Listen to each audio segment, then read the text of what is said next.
দ্বিতীয় রাউন্ডের প্রথম match new town sports academy versus SB11 পশ্চিম মেদিনীপুর। আপনারা দেখেছেন যথেষ্ট দুটি টিম, অত্যন্ত স্ট্রং টিম, হার্ডি টিম।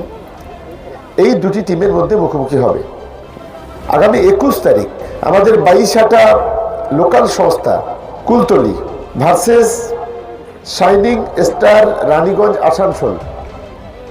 এই দুটি দলের খেলাও আমরা দেখেছি, যথেষ্ট ভালো টিম। এই দুটি দল পরস্পরের মধ্যে মুখোমুখি হবে 22 তারিখ। আমাদের যেটি দল একে অপরের সঙ্গে মুখোমুখি হবে শেখ ব্রাদার্স চণ্ডীতলা হুগলি ভার্সেস রাজিবুল একাদশ দেবীতলা মিনাখা।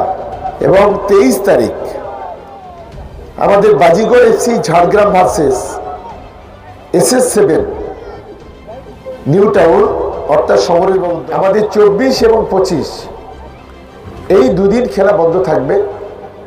26 তারিখ মেগা ফাইনাল বেলা 12টা থেকে আমাদের টুর্নামেন্ট শুরু হবে। আমরা প্রথম সেমিফাইনাল 12টায়, দ্বিতীয় সেমিফাইনাল 1:30টায়। তারপরে আমাদের অঙ্কিতা ভট্টাচার্য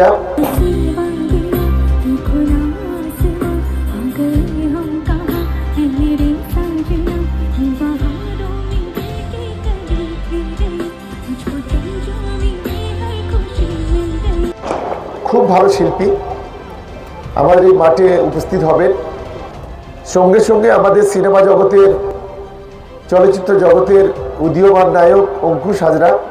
অঙ্কুশ, আমি আসছি আগামী 26শে জানুয়ারি 2026 MLA cup grand mega final ম্যাচে জীবনতলা কলেজ মাঠ।